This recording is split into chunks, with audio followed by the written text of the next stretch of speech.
these songs of freedom. Yeah, it's scheduled to start at 2 p.m. It's now 2:02. And we have for you when you would have registered, would have stated 2 p.m.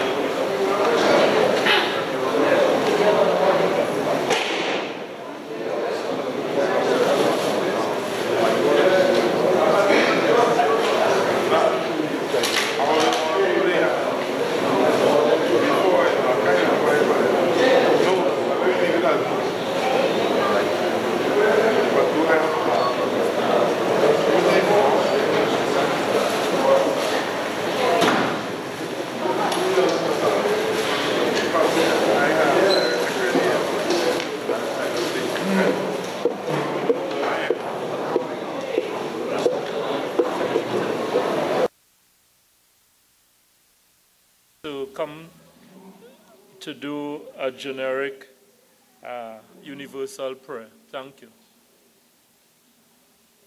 Bongo Greece to come to do a prayer on behalf of Rastafari. Dear God and Father of this universe, Father, we gather here this evening. We thank you for bringing us, each and every one here. We thank you, Lord, for all that you have done, doing, and yet to do for us. Father, you know the reason why we are here this evening. As we go through this procession, we ask you, Lord, to bless each and every one. Bless all those that are going to speak to us today.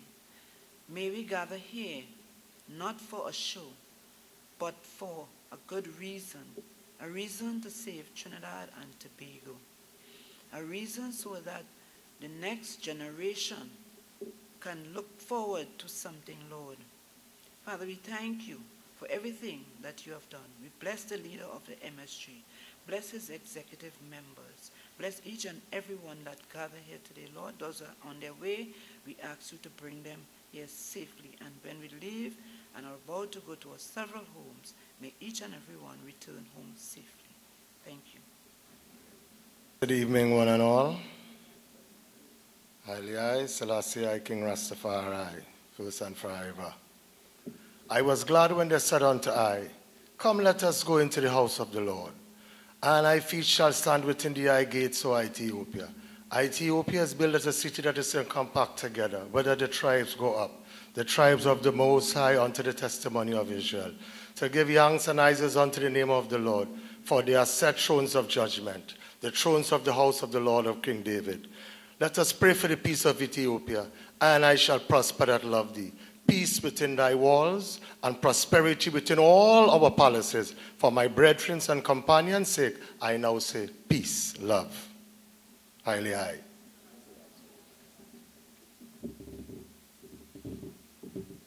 All right, you all may have a seat.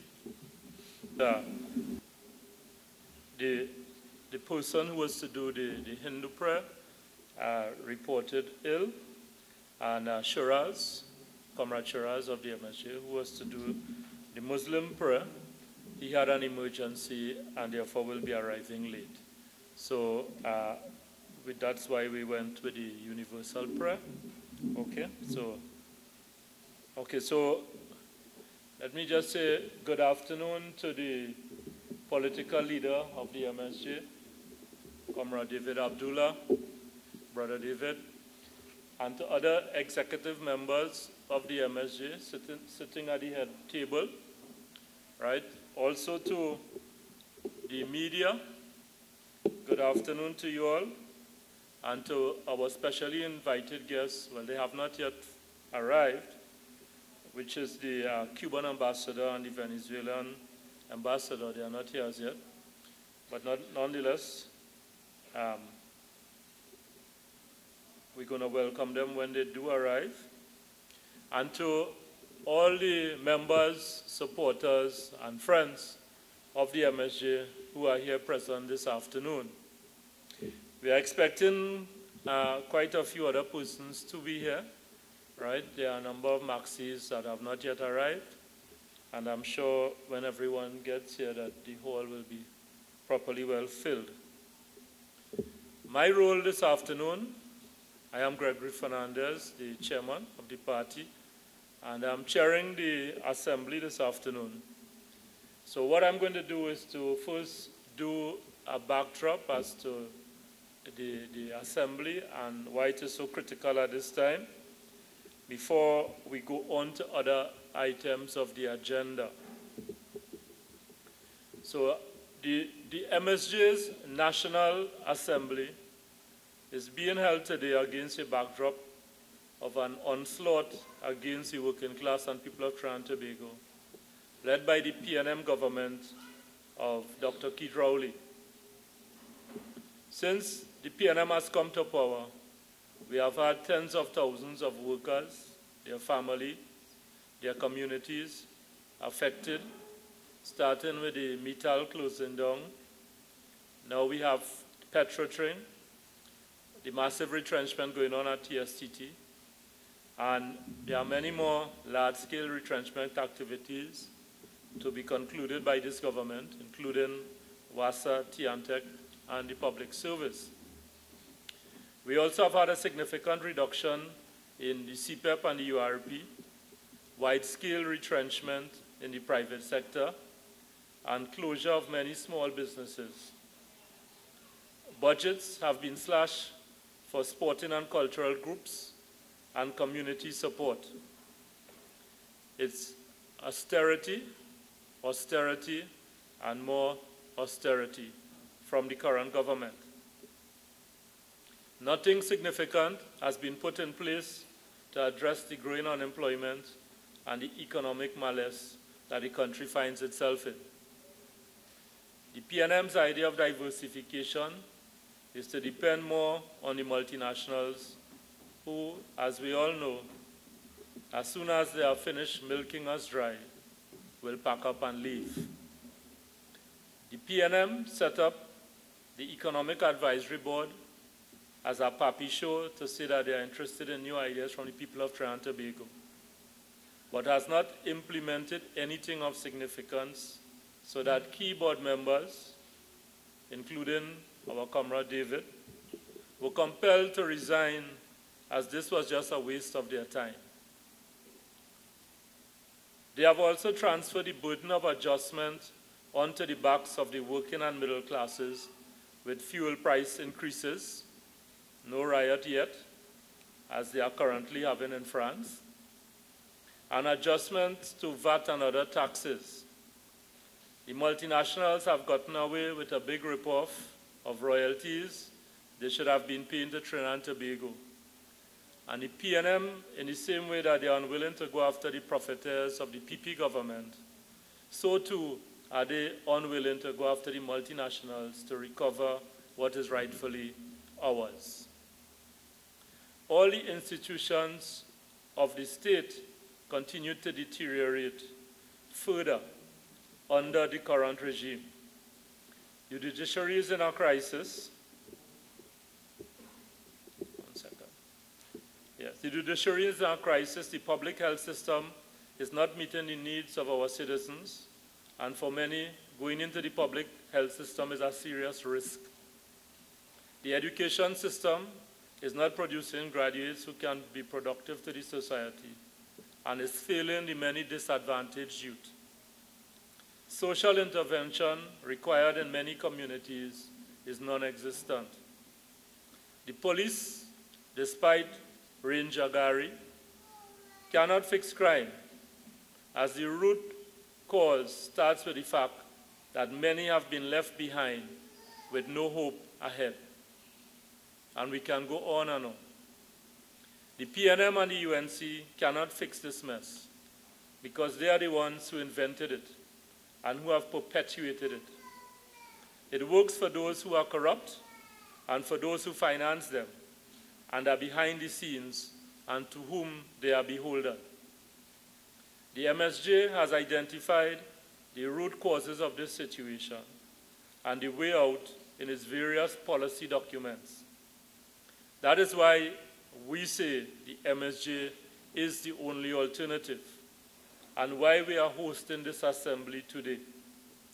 The political leader, Brother David Abdullah, will elaborate on these issues and the way forward in his feature address later this afternoon. welcome all to the MSJ National Assembly. Thank you.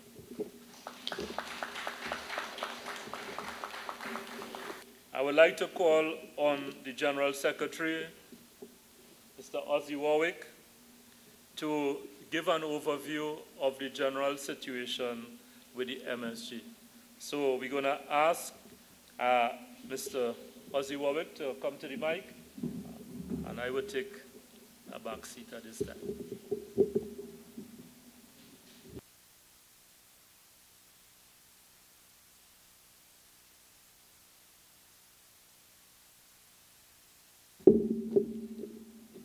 Continues to be strong, continues to build, continues to represent the interests of ordinary working people, and that is something we should all be proud of this afternoon. And I therefore want us to give ourselves a round of applause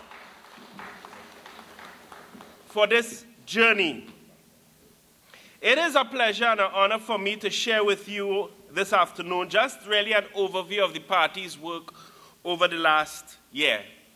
But as I do that, I want to give a little context of the vision and mission of the Movement for Social Justice, so that as I present to you a brief overview, and I will stick within my time, on your program you see I'm given 15 minutes, and unlike other politicians from traditional parties, I like to stick to the rules. The vision of this party says, together we broaden our political movement and so empowered shape a better life for all of us now and in the future. That is the vision of the Movement for Social Justice. And our mission, therefore, to achieve this vision is, with integrity and credibility, we listen and work with you, so together we will transform Trinidad and Tobago. We will ensure that every voice and contribution is heard and respected, that everyone is treated fairly and justly, and that our economic system benefits all. Our commitment to you is that we will all live in peace and in harmony with our environment. And let me say that there is no other political party in the landscape of Trinidad and Tobago that has as its mission something as fundamental as this. And therefore, it is another reason for us to be proud here.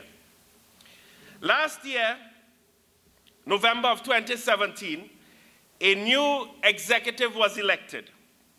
And that new executive was meant to reflect something new, something fresh, something different. And in that regards, we had more young people and women being elected. The new executive was given a simple mandate. That is, build a strong party.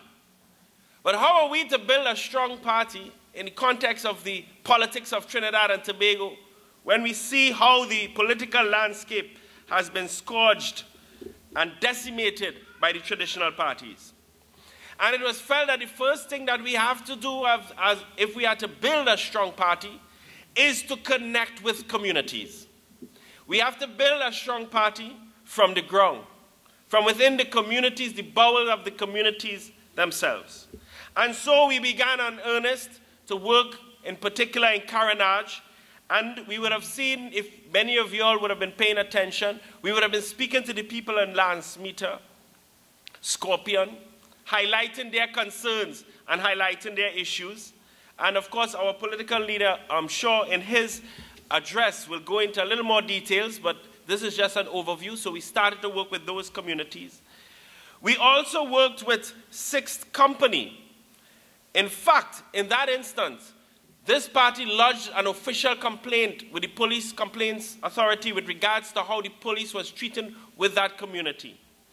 And we had a result where the Police Complaints Authority would have laid charges against one of the officers, and he had to be suspended. That was the result of the intervention of MSJ to ensure that that community is not treated or bullied by the authorities. And I think we should give ourselves a round of applause for intervening on that community's behalf. So from Carenage down to 6th Company, we went far east, where we engaged with the vendors, and the Sangre Grande vendors, as well as the vendors in Arima, because we saw another instance of the authorities bullying poor, ordinary people. And when you hear this overview, you would begin to realize that there is a pattern by the authorities to take advantage of ordinary working people, taking advantage of these communities. And therefore, it took a party such as ours with a vision, as I articulated earlier, and a mission clearly stated to intervene on behalf of those communities. But in our intervention, and this is the critical part, when we went into those communities, it was on the basis of listening to those communities.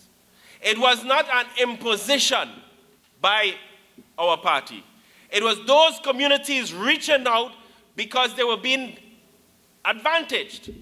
And therefore, we intervened by first listening to the communities and then intervening on their behalf. We also continue to highlight issues in Mova. We go back up, we go now a little more to the west. In Mova, land slippage in Mova, another disadvantaged community. We also went even further west again to Four Roads and the issue at Starlight Shopping Center. And here we saw in a direct confrontation between the 1% and communities. And we would see that happening over and over, because that is what Trinidad and Tobago is becoming. But communities are fighting back. And the point is that as we build a strong party, we decided that this party will not be on the side of the 1%. We are going to be on the side of communities and strengthen them in their fight back. Another example of that is in St. Joseph, where you have a big company destroying, decimating the environment, and of course, the members of the community, the people in that community being negatively affected. And it was the MSJ, the only party that intervened in that instance to highlight the atrocities committed on that community in terms of both the environment as well as its people. Brothers and sisters, as I move off from that particular issue, I just want to say that we, over this last year, must stand proud of the interventions we have made in those communities. Because nobody else cares. In fact, for the political elites, the economic elites, these communities, according to one of our founding brother, Teddy, don't count. The people in those communities don't count. So who are to champion their cause, if not the movement for social justice? As we continue our work over the last year, we also increased, as we try to build a strong party, increase our various hamper drives. Last year, December, with the new executive in place, we have seen one of the most successful hamper drives for Christmas last year, and a back-to-school drive which took place in August of this year. And I think we need to really congratulate ourselves because, and I want to come to our food relief campaign before I leave social work. Unlike others, the fact of the matter is that MSJ actually did make a huge intervention with regards to the flood relief efforts. But you know what? And this is why we're different. We did not make it a fanfare. We did not invite the media to come with us as we give out hampers to families in distress. These families were in distress. And it was not for us to be opportunistic and to use the opportunity to make a PR campaign out of that. So what we did is we quietly provided relief to those families. And I really want us to give this party, give ourselves a round of applause for that principled position of quietly providing relief. We are also a party of Thanksgiving. So we continue with our annual Thanksgiving. We had it in May of 2018, and we'll continue to give thanks. We'll continue to give thanks for, to those of us who are more religious-minded. We'll give thanks to the Almighty for protecting us, for providing guidance to us over the years, and in a hostile political environment like the one that we are in, I think it is still incredible that we can stand here on the 25th of November 2018 to report back to you of the various successes that we have had. We also engaged, let me say, that this party wasted no time in providing solidarity with workers over this last period. And I think we should feel proud that we stood on the side of the working class, on the side of workers. Workers at ArcelorMittal, workers at Petrotrin, and workers are now at TSTT. In fact, our political leader was one of the first persons to be out there publicly fighting and defending those workers. And I think we need to give ourselves a round of applause and to feel proud that we stood by those workers all through. And may I say here at this National Assembly, we will continue as a party to stand by those workers and stand by all workers who are facing the retrenchment and facing the gun by this right-wing, conservative PNM government. Yes, I said it. Right-wing, conservative PNM government. We've also, in this period, intensified our social media upgrade. This, for example, this assembly is now live on Facebook. I beg you, don't go to your phones right now. Please wait till after, and then you can check your phones. But we are live as we speak on the Movement for Social Justice Facebook page. We also want to state very clearly that we were very clear in our position with regards to the legalization of marijuana. And we should feel proud of that. There was no hesitation, no way in him and him. But here's the difference. Unlike others who are probably seeing an opportunity for the 1% to gain a whole set of land in order to plant, we are supporting the Rastafarian movement to make sure that they benefit. I have just 2 more minutes. I told you all I'm going to be very strict with my own timing. And let me just want to make 2 last points. Party financing. Our position is to go with crowdfunding versus party financiers. Because with crowdfunding, in that way, our party financiers, let me announce here this afternoon, the Movement for Social Justice party financiers are you and me. We are the party financiers by our contributions that we are going to make. You see, through crowdfunding, it will disrupt the old way in which politics was financed, which tended to be big donors with a certain agenda, and that didn't necessarily reflect the will of the people. In the old days, what they would do is launch a huge campaign through a media event to raise money, but also using money of these financiers, so that when you go into government, you are now beholden unto them. This party, the Movement for Social Justice, will never be beholden to any single party financier. We will only be beholden to the people of Trinidad and Tobago. We'll continue to represent the people of Trinidad and Tobago. And through our way in which the party is to be financed, we believe that we can raise the money we need to fight the next general elections. And so you can go onto our website. You can, for those of you all who have your credit card, you could not buy a shoe or pants or a shirt or iPhone this month. You can make a contribution to the Movement for Social Justice. You can go onto our website, www. I only have one person clap for that one. But you can www.msjtnt.org, and you can make a contribution. We are also collecting donations this afternoon. We have our party treasurer, the exchequer herself to the back, Franca James, so you can please proceed there. I want to conclude because it's now 15 minutes, 20 seconds and counting. In closing, I would like to quote from our activist handbook because I want to pay tribute to one of our founding brother, Teddy Belgrave, when he wrote a book, a paper for us called Building the MSJ Party. And this is the quote.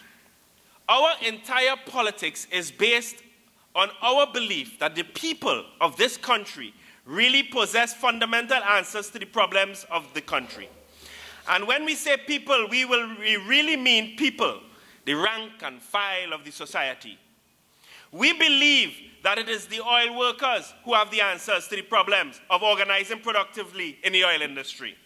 It is sugar workers, farmers who have the answers to the problems of sugar, teachers who can solve the problems of education, the WASA workers, the TSTT workers, etc., who can solve the problems of an adequate water supply and distribution, and so on and so forth.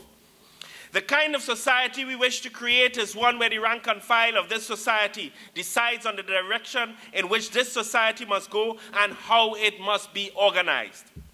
The upper classes and all their great, educated, fine minds have run things here for many years, and look at the mess they have made. So we are not about imposing any ideas. So when we go out in the field to do our work, we are not only going out there to teach, but we are going out there simultaneously to learn. We are not going to speak, we are going to listen. Our ideas must be their ideas. That is the only way that our new Trinidad and Tobago will be their new Trinidad and Tobago. We have to find a unity with the collective wisdom of our people. That is the only real guarantee of our political success. So in that light, I would like to say, sisters and brothers, comrades all, let us all work together as we ensure that MSJ is the only real option for government. Thank you very much. I would like to welcome the Cuban ambassador, His Excellency Guillermo Vasquez Moreno.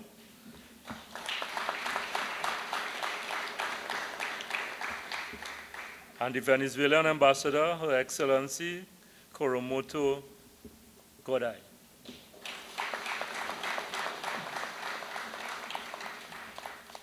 All right, and I want to thank Ozzy for, basically telling the Assembly here this afternoon of the work that the MSJ is doing in communities, the work in support of the labor movement, and the general tone that we are trying to set for how politics is also conducted in Trinidad.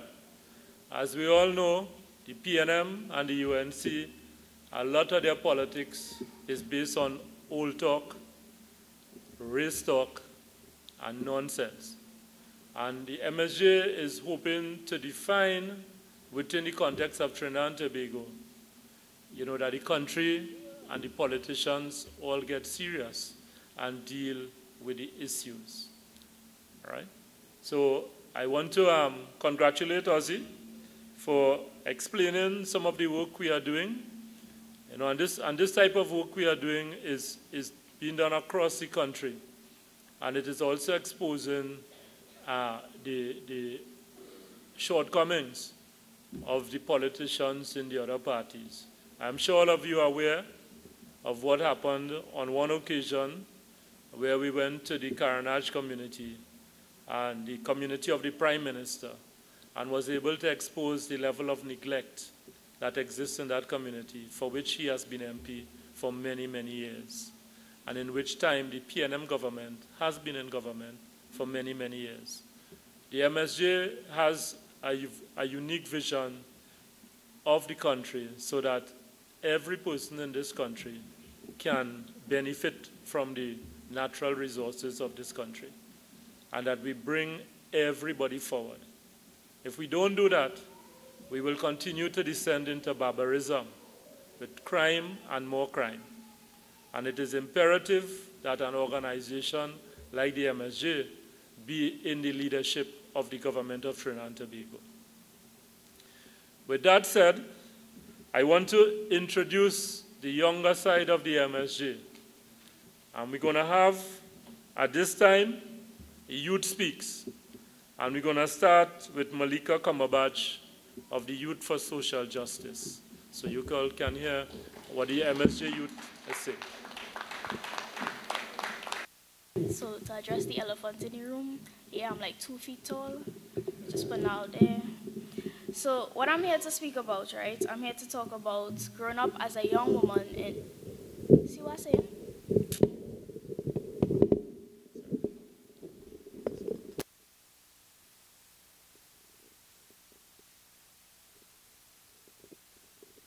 All right. So I'm here to address being a young woman growing up in Trinidad and Tobago. So as you can see, yes, I don't have on an MSJ shirt, my hair is wild, and I have on sandals, right? But this is me. And this is what we fail to teach our young women growing up in our communities today. We don't teach them to be themselves. What young women grow up learning is to reach these impossible standards of beauty. These standards that we get on social media.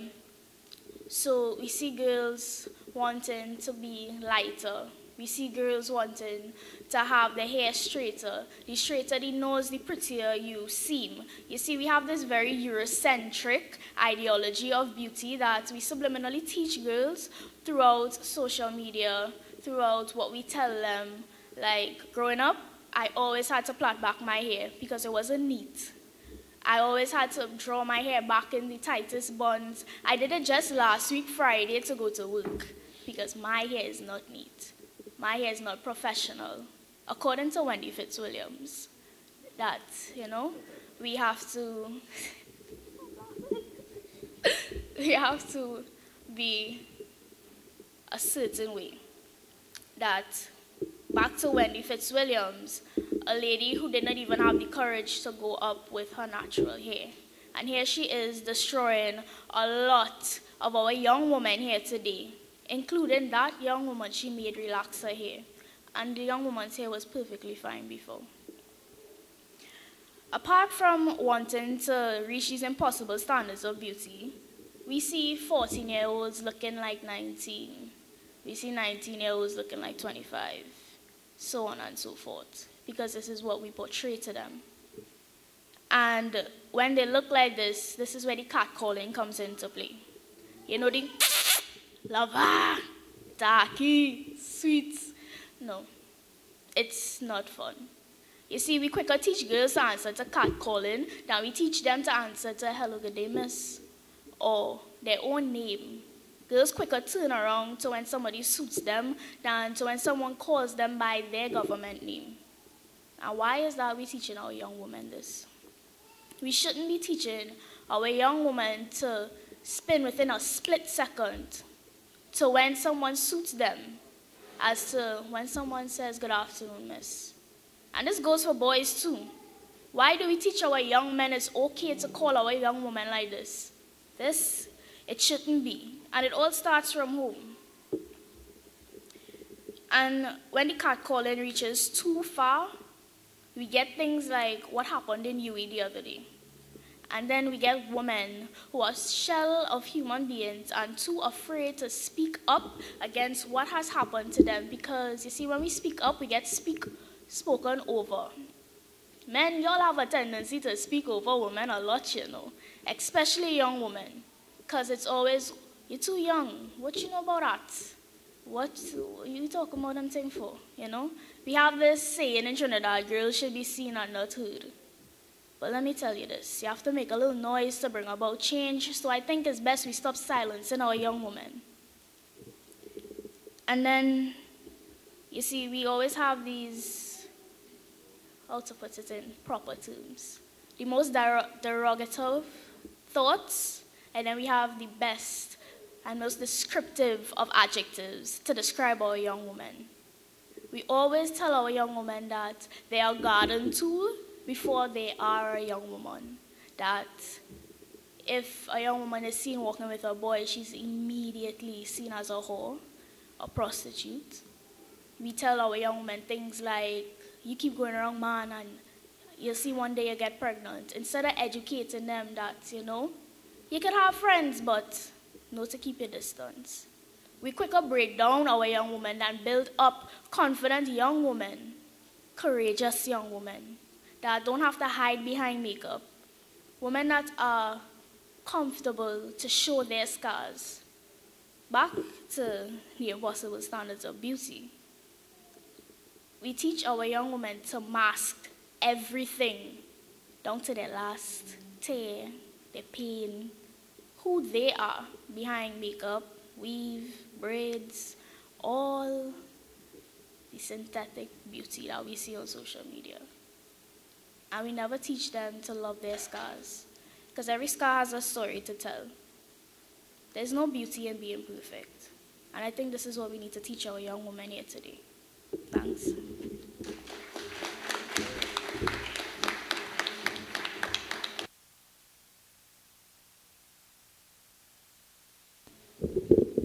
Thank you, Malika, for undertaking that very, very tough subject. And we also want to, at this time, also present who is the chair of the MSJ, of the YSJ, sorry. Take my job already. And he's coming to speak on behalf of the Youth for Social Justice. So Angelo sits on the national executive of the Movement for Social Justice, so that we have a youth voice on the executive. Angelo.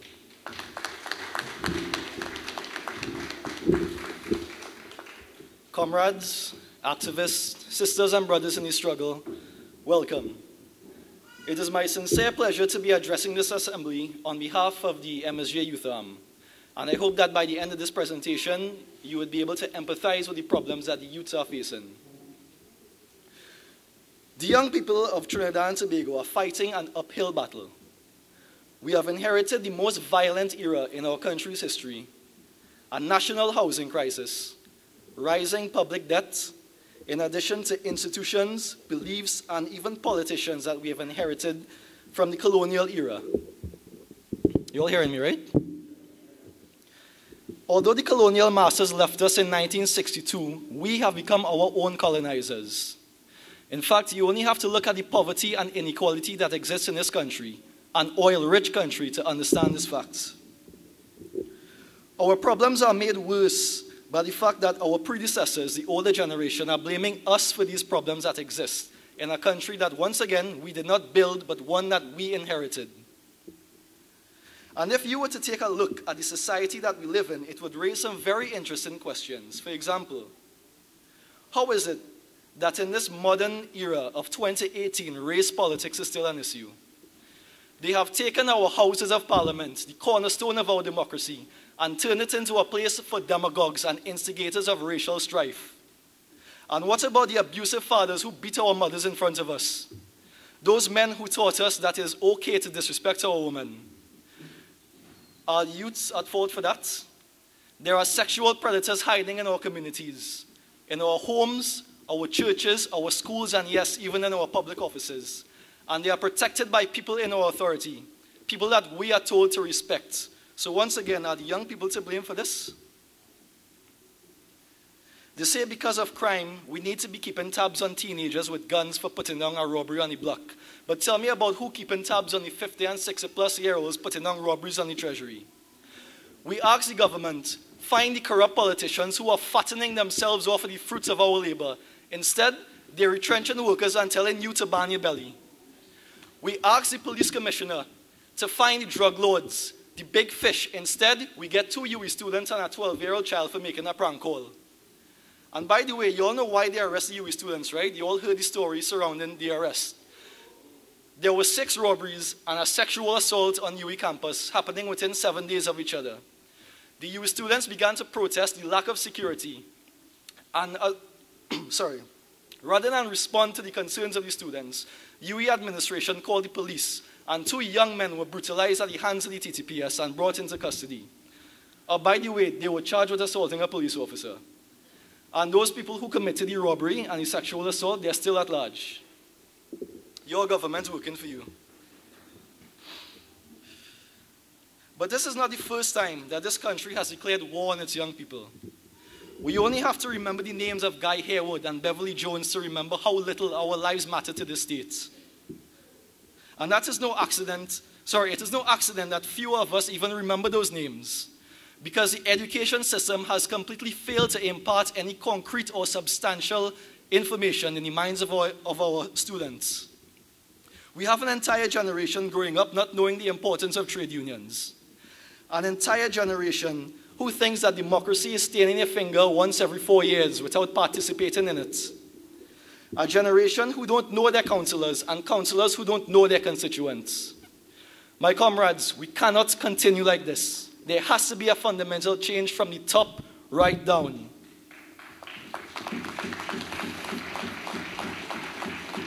Before I leave with you this afternoon, I just want you all to know that the youths are angry and they are hungry. And one day, we will have nothing left to eat in this country but the rich and the corrupt. Thank you.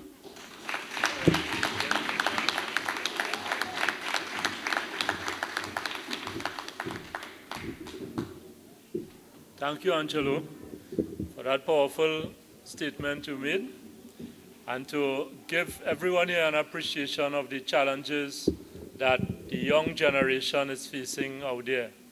You know, we try to ascribe a lot of the problems with the crime and so on young people. But really and truly, it is the society that has failed them, and the school system that has failed them, right? And have driven a lot of them into the hands of gangs and other things like that. And we need to understand that in a very fundamental way. And there's no solving of the crime in the sense that the Commissioner of Police believes can be done. Because if those of us who are aware of what is happening in the communities will know that, as they said when they had the struggle in South Africa, more come. Because generations are growing up in the same conditions. So I don't understand, if the conditions continue to persist, how they believe they're going to solve the crime. The MSJ's position is that we need to really go into those communities and make sure that no one is left behind. And that is how we need to solve crime. We're going to have a special presentation to the two ambassadors who are here with us present. So I call on Melissa.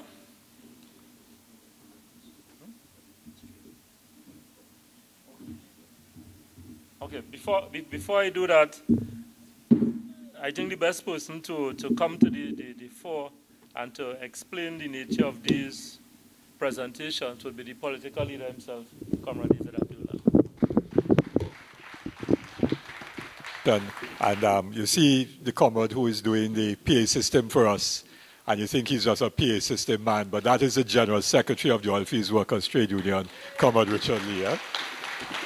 And I was very happy to be able to retire 2.5 years ago and let Richard take on that responsibility. I kept my hair, he lost his, but that's another story. So, sisters and brothers, I'm going to do my more formal recognitions when I give my address in a few minutes, so forgive me for that. The movement for social justice, from the time of our inception in 2010, joined the group called the Sao Paulo Forum, Foro de Sao Paulo, which is the grouping of progressive political parties in Latin America and the Caribbean, which group was formed by Lula many years before he became president of Brazil, and with the support of Comandante Fidel Castro, while he was still very much the leader of the Cuban Revolution. It was in the early 1990s when the Soviet Union had collapsed and Margaret Thatcher and people like that were saying, there is no alternative but to proceed along the economic and social and political path that has been established by the Western powers, United States, Europe, and so on. And Lula was building the Workers' Party of Brazil and was able to bring together many political parties in a forum in Sao Paulo, hence the name, the Sao Paulo Forum, in Sao Paulo. And that organization, that network of political parties, is still very, very active today. During the period from the first election of President Hugo Chavez as president of Venezuela, later to become the Bolivarian Republic of Venezuela, there was a major change in the geopolitical map of Latin America, where you had progressive and left political leaders and parties forming the government from Argentina, Brazil in the south, Paraguay for a brief period, Uruguay, Bolivia, Venezuela, Ecuador, El Salvador, Nicaragua, and of course, Cuba. In the Caribbean, very few parties are as active in the foro. In the English-speaking Caribbean, there are only 2 member parties, one in Barbados, which really isn't active, and our party, the Movement for Social Justice. So we are really, at this time, the only political party in the English-speaking Caribbean that is an active member of the Sao Paulo Forum. And through that, we have established relations of solidarity with many political parties. At our founding Congress in 2011, Walter Pomar, who was then the head of international relations of the Workers' Party of Brazil and the executive secretary of the Foro, attended our founding Congress and spoke at the founding Congress. And a couple of years ago, Monica Valente, who is currently the international relations head of the Workers' Party of Brazil and also the executive secretary of the Foro, came to Trinidad and Tobago for an MSJ conference. So that we have very close relations with all the political parties, progressive parties in Latin America and the Caribbean, what we call relations of mutual solidarity. Now, because of that, and because of our international perspective that to bring about change, we can't do it in one country alone, it has to be done with others all over the world who want to bring about a different world, a better world for everyone. We have also given support and solidarity to the Bolivarian government of Venezuela and to the revolutionary government of the Republic of Cuba. And the ambassadors from those 2 countries have been very close with us, very supportive of the work that we are doing and so on, as we have also supported the situation in their countries and given solidarity to their governments. Of course, neither of them represents the party, they represent their governments. But we have made many statements in support of the governments of Venezuela and of Cuba. The most recent one was with respect to the United Nations vote in the General Assembly calling for the end to the illegal criminal blockade of Cuba by the United States. And we issued a statement in solidarity with Cuba. But in addition to those formal relationships that we have, the ambassadors of both Cuba and Venezuela to Trinidad and Tobago have been good friends. So they have come to our activities, we talk many times and so on, and there have been not just ambassadors, but there have been friends of the MSJ and friends of the people of Trinidad and Tobago, and have worked tirelessly to build better relations between the governments that they represent and the government of Trinidad and Tobago, and between the peoples of their country and the people of Trinidad and Tobago. And we want to recognize that today because His Excellency Guillermo Vasquez Moreno is coming to the end of his tour of duty, because diplomats are not supposed to stay in one country for more than about 4 years, and I think Guillermo has now been here for a little bit more than 4 years. And so he is due to return to Cuba and then perhaps to another diplomatic responsibility shortly. And so we wanted to take the opportunity of recognizing him and thanking him for his service and his friendship. And we also want to do the same for Her Excellency Coromoto Godoy Calderon, because we are not sure if she would be here with us when we have our Congress, which is our next major activity next year.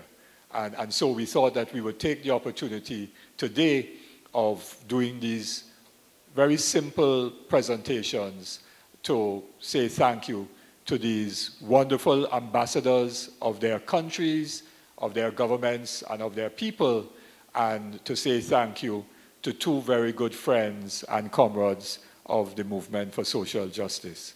And so I would like to ask our social services officer, Sister Melissa Aguilera Gregg, who actually was part of the MSJ delegation that visited Cuba last year, May, at the request and invitation of the Cuban Communist Party. There were a number of us who were in that delegation. Comrade Ozzy was part of it, Travis Narine, Oliver Elcock, and a number of us went as part of that delegation last year, May.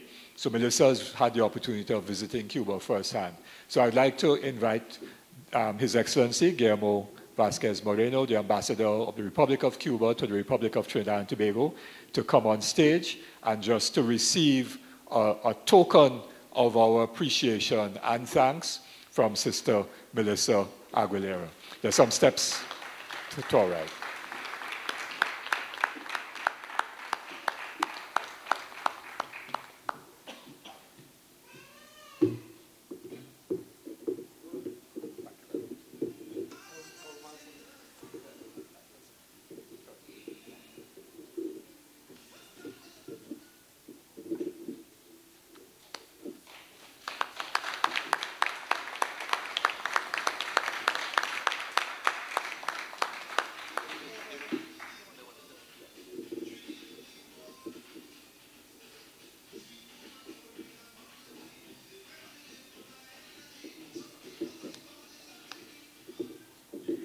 And I'd now like to invite Her Excellency Coromoto Godoy Calderon to come on stage, and I'll ask Comrade Clyde Callender, who is our International Relations Officer, to give a token of our appreciation to Ambassador Godoy.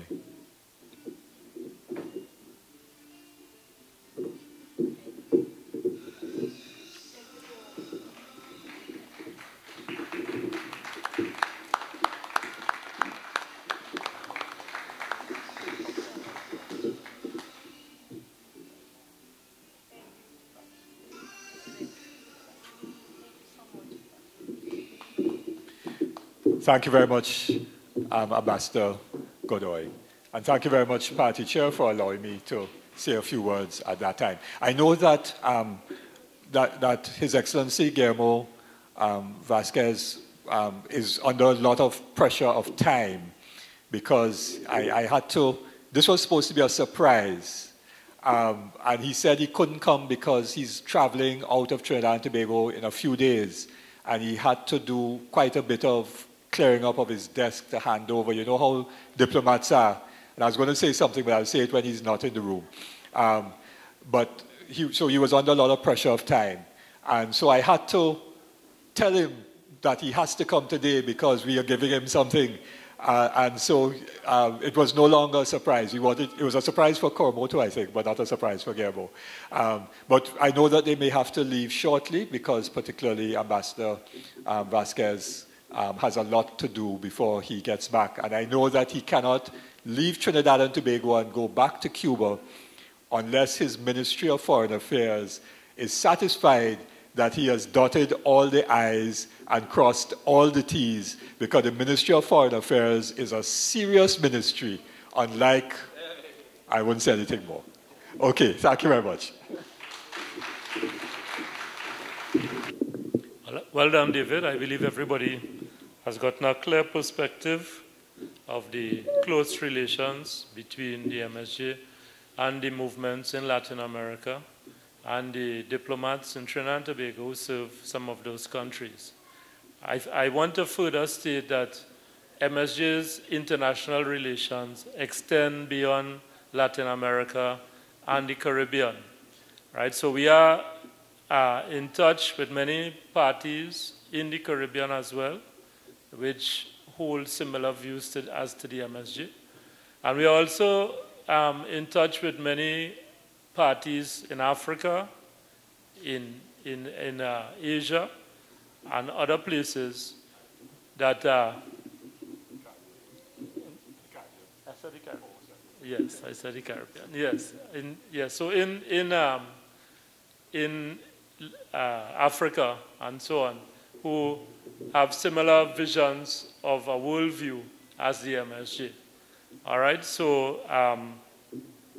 you would see from time to time when we're having our conferences, you would see persons coming here from Haiti, from South Africa, from Ghana, and other places where we have fraternal relations, right? So MSJ has an internationalist view of the world, and we maintain fraternal relations with parties across many countries.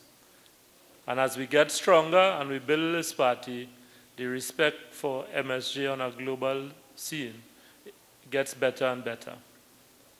All right, at this time, I have to call again on the political leader of the MSJ to deliver the feature address this afternoon, right? And I don't think David needs much of an introduction to those who are here, but nonetheless, we want to welcome David, who has been fighting tirelessly on behalf of the MSJ, on behalf of workers, on behalf of communities, to come to the podium and deliver the feature address of the party at this afternoon's assembly. Thank you.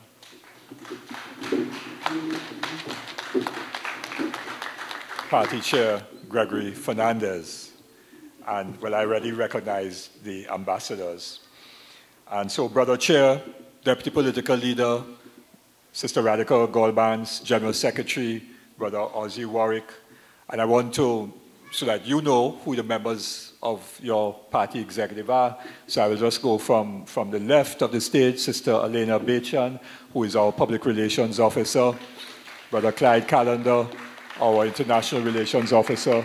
Well, I already introduced Sister Radical Goldbands. You know, you just heard Angelo, really dynamic and powerful, addressed by our YSJ chair, and Minister Aguilera, I introduced a while ago, Gregory, and then we have some other executive members who are doing some work in the hall. I recognize Sister Franca James, our party treasurer at the back, and our party organizer, Brother Theo Henry.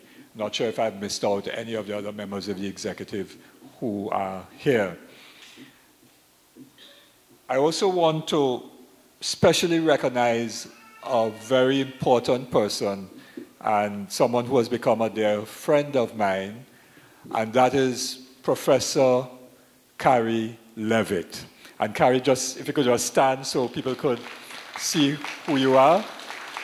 And I will say why Professor Carrie Levitt is so important.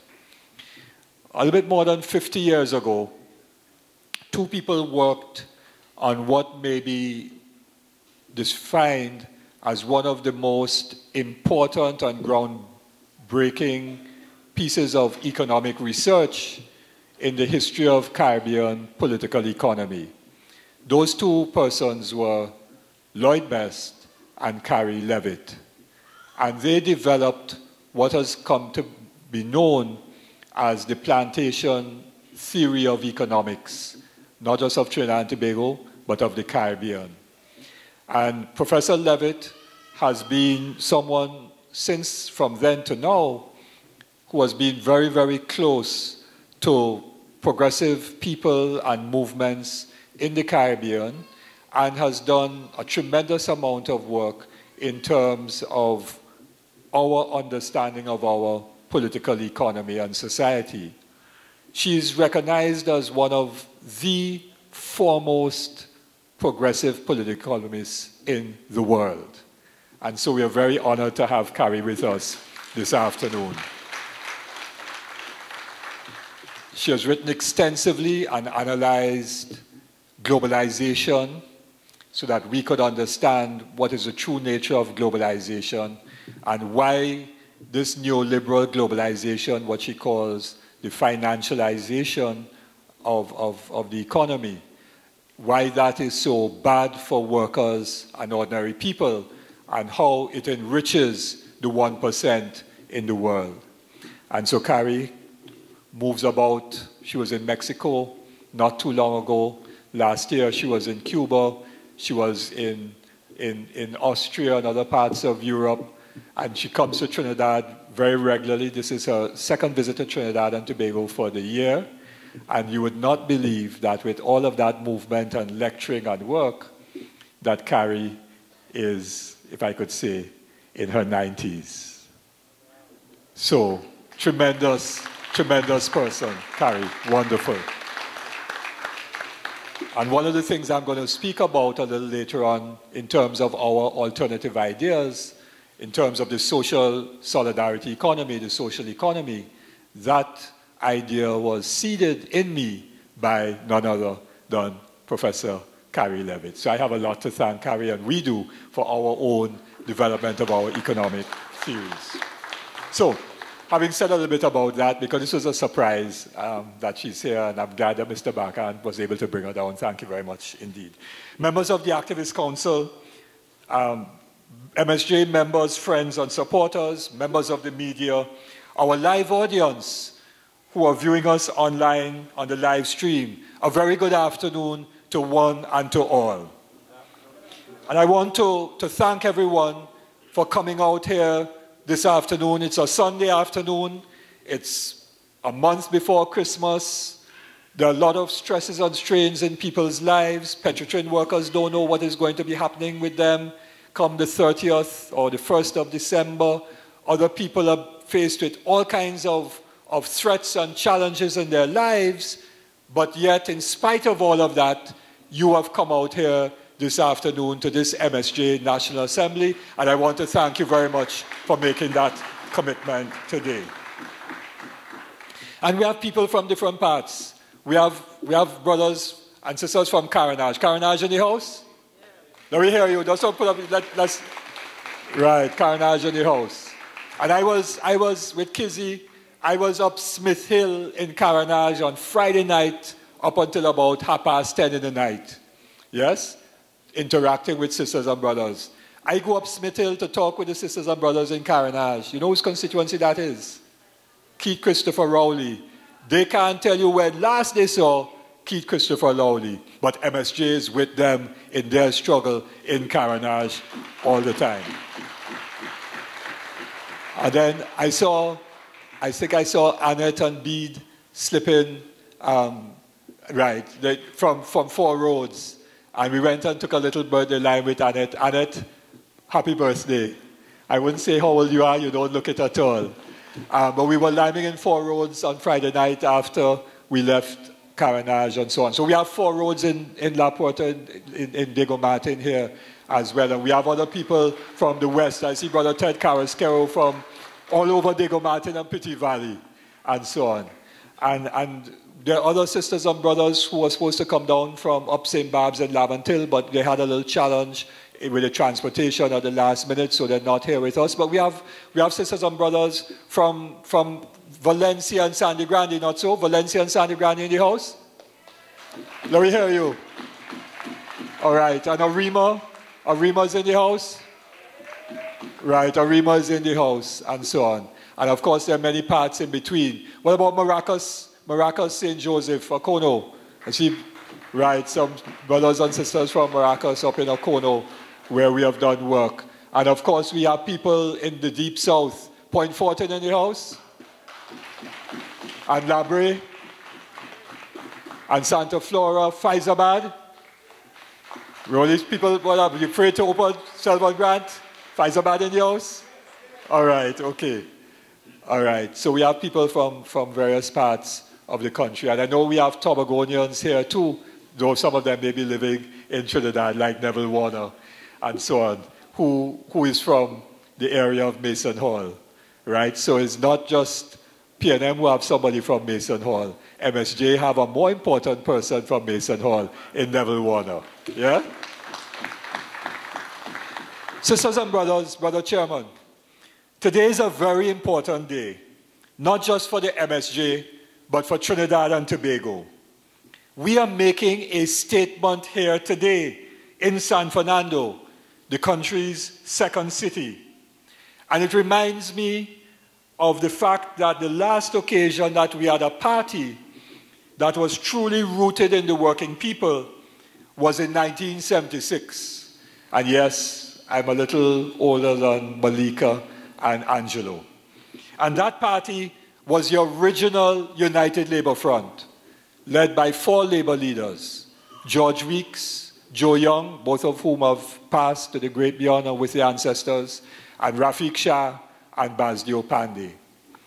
And we launched the campaign, we launched the party in San Fernando at the Auditorium Paramount building in January of 1976.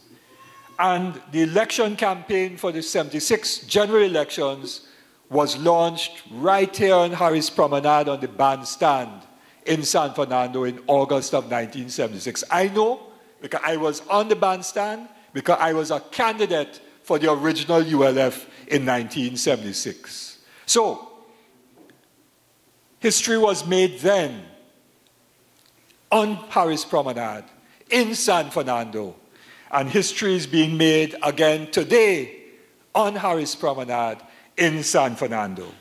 That is what we're doing here today. And the statement that we are making is that the MSJ is the country's only option for the next government. Yes. We are your only real option. Why do we say that MSJ is your only option, people of Trinidad and Tobago, for the next government? And I want to go back. I'm not going back to 76, because that will take us till tomorrow. So I'm just going to go back to 2010. In 2010, the country was fed up with Patrick Manning and his excessive spending on mega projects, Napa, Sapa, tall buildings on the waterfront, the PM's residence and diplomatic center, the smelter, while the needs, the real needs of people for water, better schools, proper health care, community facilities, jobs, decent jobs for young people, those real needs were being neglected while Patrick was going after all those mega projects. So we voted out the PNM because Patrick was bad. Then we got Kamala and the People's Partnership. And yes, the MSJ was part of that, because at the time we thought that being on the inside of government, we could influence the government to implement some progressive changes, improve labor laws, environmental protections like the beverage container bill. We put those into the partnership manifesto. Social programs that would take people out of poverty, local government reform, autonomy for Tobago. And I remember, I know that story, the greater or the stronger lines in the PP manifesto for autonomy for Tobago were given to me, and I put them in because we had to reprint the manifesto. I can't give you that whole story now. We had to reprint it because there was a big error in the manifesto. We put, well, I'll tell you what it is. We put a judge's picture in the manifesto by mistake, and we had to pull back that manifesto because you can't put the judiciary in a party political manifesto. So we had to gather back. It was the launch of the media launch. They had to take it back from the media, take it down from the website, write apology to Chief Justice, all kind of thing. I was involved in all of that. And then we had to reprint. And since it had to be reprinted, the page that was printed with respect to, that had the wrong photograph, the bad photograph, the other page on that was about Tobago. And Ashwa Jack called me and said, David, I want to strengthen the manifesto. And I said, well, give me the data, give me the new lines.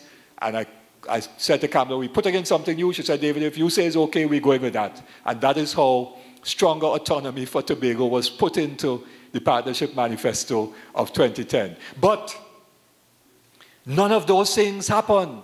No progressive change took place. Instead of those things happening, we got massive corruption, nepotism, the total mismanagement of the economy as they went on a crazy spending spree, raided the treasury, and sucked out money from NGC, awarding contracts to friends, financiers, and family. And we got the abuse of power like Section 34. And the UNC put party loyalists in positions of control in the state machinery. So the MSJ left the government in 2012. It made no sense for us to stay.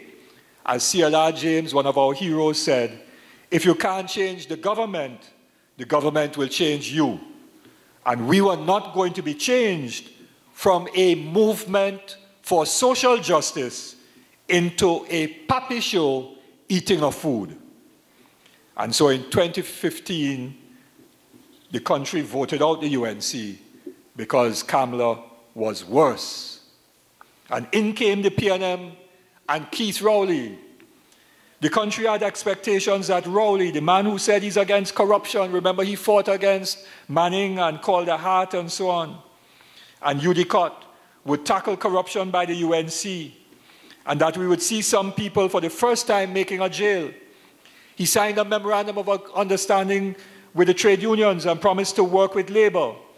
The PNM told their supporters in the East-West corridor and in the Deep South that they would not be neglected, that there would be jobs and a better life for them, because the PNM is their party, meaning the party of Afro-Trinbagonians. Well, after 3 short years in power, we see the true stripes of Rowley's PNM. It is the party of the power brokers, Stuart Young, Rowan Sinanan, Andrew Gabriel. And they have launched a vicious attack on the progressive trade unions, Oilfield Workers Trade Union, Communication Workers Union, trying to wipe them out. They have done nothing to assist the people of the East-West corridor. I was talking to some sisters from St. Barb's just a few days ago. They were supposed to be here, but they had problems with transport. Ask Trevor Nicholas from Chumakak and so on, Upper Pashley Street, and they will tell you in Laventille that the people of Laventille are not benefiting from the PNM. Ask the brothers in Carenage what is going on. Any work for the people of Carenage? Any hope under Rowley's government? None. None. And Tobago. And Rowley's from Tobago. But look at the fiasco of the sea bridge, of the ferry service, and so on. Never know what will sail, when it will sail, and the corruption involved, and so on. Jobs are not being created. Instead, jobs are being destroyed. They're disappearing. ArcelorMittal, Petrotrin, TSTT, CPEP, everywhere. And the abuse of state power, as seen in the Petrotrin situation, has never been seen before in this country. Imagine Cabinet decided to close down the refinery and retrench more than 5,000 workers. And this is on the evidence given by none other than Wilfred Espinay, the Industrial Court. Right? So it's evidence before the Industrial Court. Cabinet decided to close down Petrotrin on the basis of being given 3 PowerPoint slides. No cabinet note, no background papers, and Espinay had no report from McKinsey that said the refinery should be closed. Solomon didn't recommend it either, neither did the Lashley Committee. They didn't work out the cost of closing, the $1 billion plus liability to the pension plan, the cost of paying workers severance pay, and all the other costs of transition, like hiring a man who never worked a day and paying him $1.7 million. And then they want to accuse Petrotrin workers of all kind of thing. All of that money has to be borrowed. And this could have, all that money they're borrowing now, could have paid off the $850 million bullet payment. and Petrotrin would have been free of that debt and would have been able to show the profit and so on. They lied about Petrotrin not earning foreign exchange. The attorney, senior counsel for the Attorney General asked me that question. He said, wouldn't you agree, Mr. Abdullah, in the industrial court, I giving evidence that Petrotrin is losing foreign exchange in the country? I said, no, it made 3 billion TT dollars in foreign exchange for the first 11 months of the financial year ending August. And he backed away. He couldn't come back and ask me another question on that because he knew I was talking the truth, and the permanent secretary misled this country. That is what the evidence of the industrial court was, misled the country. They're lying about the new companies going to be profitable when Petrotrin wasn't, because the new companies wouldn't have to pay the debt. Petrotrin's still going to have to pay the debt, but there'll be no money coming into Petrotrin because they're closing Petrotrin down. But, so the new companies free of debt might make a profit, but not the kind of profit that they're talking about. They have lied, and they don't care a damn as to what happens to the people of South Trinidad and the economy of South Trinidad after the refinery is closed. All they're concerned about is their agenda of trying to get rid of the Oilfields Workers Trade Union. And who are making the people making these decisions? Espinay and Robert Riley, ex-BP man. Lisa Ali, head of the so-called transition team, ex-BP woman. Nigel Campbell, chief financial officer who they just brought in, ex-BP man. And who got the first contract to bring in refined products? A BP subsidiary. Those are the dots. I don't know if they could be joined. Maybe they can, maybe they can't. But what I am sure about is that the decision to close the refinery and retrench all the workers was taken at the highest levels of government. So today, I say that Rowley is not just worst, he is the worst. The worst. And so, we have had the bad, Patrick, the worst, Kamla, the worst, or you're saying worser? The worst, worser. Rowley. So where are we going after that, sisters and brothers? Bad, worse, the worst? It have no further down to go, you know. No further down to go. And people, we have not been voting for a party, we have been voting out the party in government. Because one was bad, one was worse. Some will say that we have been voting for the lesser of two evils. But Lloyd Best had a good saying. He said, why are we voting for evil at all? Because whether it is the lesser or the greater, it's still evil. So we can't any longer make an excuse and say we're voting for the lesser of the two evils. And this is why we say here today that the MSJ is your only option for the next government.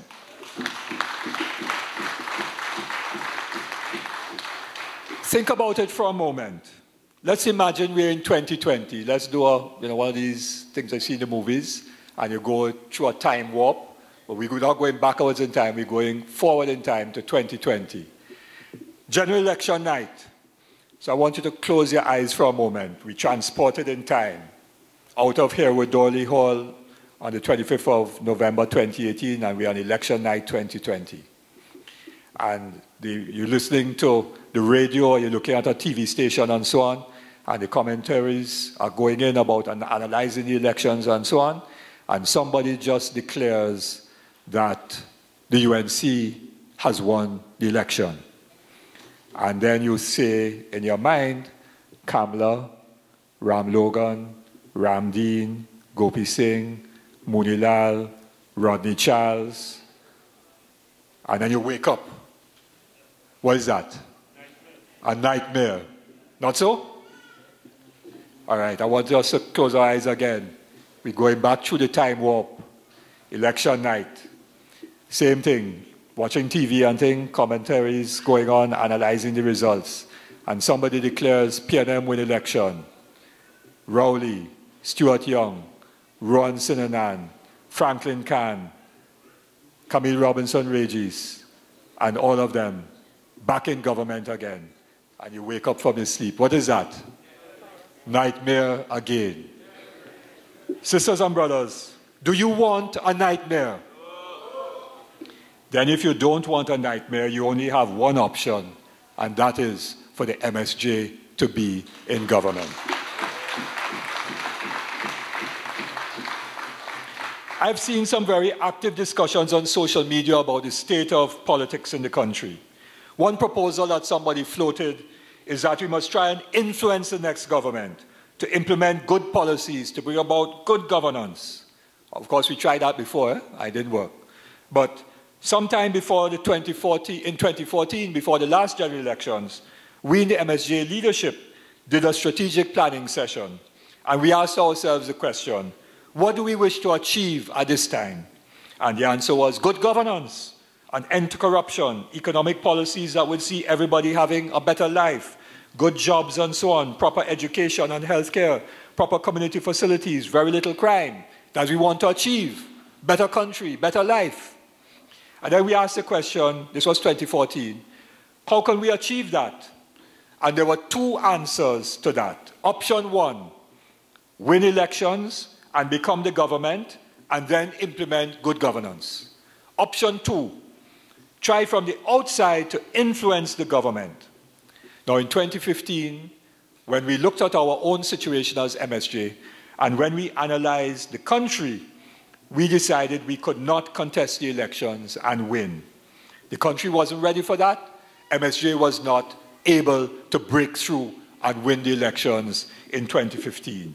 The country just wanted to get rid of Kamala and thought at the time that Keith would have been better than Kamala. Well, sisters and brothers, option two didn't work because we tried to influence the government. It did not work. We were not able to influence the government to do the right thing. And if Brother Ramesh Miraj was here, he would tell you that he and I went to meet the PM and Stuart Young, and Ramesh laid out the blueprint for getting at all those who were past and present involved in corruption. The government did nothing because they knew that to go after corruption does not only mean going after UNC people, it also means going after PNM people. Because we were proposing a special prosecutor, but you see in the United States, they have a special prosecutor, Mueller, and he's supposed to be investigating the issue of Russian interference in the elections, but he's not only dealing with that, you know, he's dealing with money laundering and tax evasion and all kinds of financial wrongdoing. So once you have a special prosecutor going after wrongdoing, it wouldn't stop in Trinidad and Tobago. It wouldn't stop with going after UNC people. It will continue with going after everybody who engage in wrongdoing. And that is why we don't have a major anti-corruption drive in Trinidad and Tobago today. The PNM doesn't really want to go after corruption because it is corrupt like hell too. Just check and see who's getting CPEP contracts and you will see what I mean. And we still don't know the real story about the Cabo Star. So the proposal of influencing the next government, sisters and brothers, won't work. And then somebody put up another proposal on social media, and it goes something like this. We can't let the PNM win in 2020, and there's no third party that can win the elections. So what we have to do is to bring about changes in the UNC so that it won't be as bad as it was when they were in government the last time. Yes? So they want to change the UNC somehow. Change a few faces, and people say, well, move this one and bring in somebody else, or move that one, and so on and so on. But I have news for you. A leopard can't change its spots. And you could deodorize Goba all you want. It is still Goba. The people from Norte know what Goba is. We got to do a little education about what Goba is. So when a car wanting put down a load, not so, that is Goba. So you could deodorize it all you want, it's still Goba. Even if you put a few new people in it, all you'll be doing is putting new wine in old skins. The new wine will end up being bad wine. So that is not an option. The only option is? The only option is? Right. And we don't see ourselves as a third party. And Sister Radhika Gulbans explained that very well to Hema Ramkisoon on Friday morning on the Morning Brew program. It was an excellent interview. We are really the second party. Why do we say that? Because you see, the PNM and the UNC are really the same. They're the flip sides of the same coin. They make us believe that they are different. But how do they do that? They do that by saying, we are different. Look at the leader. So what UNC says is, we are different from the PNM. Look at the leader. PNM leader is African. Our leader is a nice Hindu lady, Kamala. And the PNM people will say, look at our leader, proud black man. Look at their leader, Indian. Look at our supporters, African. Look at their supporters, Indian. And they say, look at the elected MPs. All but one on the UNC side are Indian, and nearly all on the PNM side are African. But you see, sisters and brothers, you have to go beneath the skin and the type of hair to understand the politics. Because skin and hair are only the outward signs of a person. From the outside, while we may look different, we are all the same. We are all human beings, members of the human race. So we must not get tied up and think that the UNC is different from the PNM because PNM people look different, or worship differently, or go to different schools, or came originally from different continents, or listen to different music from UNC people. To truly know a person, you have to know what is inside the head, what is in the heart. And to truly know what a party is, you have to know what that party believes in. What is their vision? What drives their leaders? What is their track record? What are their policies and programs? And very, very importantly, whose interests do they serve? Who are the main beneficiaries of their decisions when they are in government? That is what we have to distinguish parties now in Trinidad and Tobago by. Not by their traditional ethnic support, but we have to know and differentiate between the parties by what is inside their heads, what is in their hearts, what do they believe in, what is their vision, what drives their leaders, what is their track record, what are their policies and programs, and very, very importantly, whose interests do they serve? Who are the main beneficiaries of their decisions? And this is why we say that the PNM and the UNC are the flip sides of the same coin. Because when they are in power, the same people benefit. And we have some brothers from the Highway Route movement. Brother Wayne Kubla Singh had sent his apologies to me, not being able to attend because he had another commitment this afternoon. But Brother Kubla Singh came up with a nice name for these people who benefit from the government all the time, regardless of which party in power. He called them the contractocracy, people who become aristocrats and elites and wealthy because of big contracts, contractocracy. Basdio Pandey, before he got into government, when he was campaigning and so on, Basdio Pandey called them by another name. He called them the parasitic oligarchy, who get supported by government actions all the time. And Professor Levitt will tell us about how the rentier economy operates so that the wealth from the energy sector and so on will transmit to the government, and then the government gives big contracts to some people so that a lot of the wealth goes from the oil and the gas will only go to the contractocracy and the parasitic oligarchy, and she will give a long lecture on that, but I wouldn't do that this afternoon. So, some of us now, people call them the 1%. And when I say 1%, this is not about any ethnic group. I'm very clear, it's not about typecasting any ethnic group. Because the 1% or 2%, however many of them there are of all the ethnic groups in this country. I'm talking about a small social class, a small social group that owns and controls huge wealth in the country. They're the ones who benefit all the time. And we must speak truth to power. That's one thing that makes MSJ different, you know. We're afraid of nobody. We're afraid of nobody. So when one of those 1% people came down 4 roads when they were clearing some land next to Annette and so on, and one of them decided to want to cross the road and come to talk to me, well, we are live streaming, so I can't really tell you what I said to him. But basically I said, go from here. So we speak truth to power. That's what the MSJ is about. And you know that for many years, sisters and brothers, long before the 1% thing became popular, that I've been saying that we have many different Trinidad and Tobagos.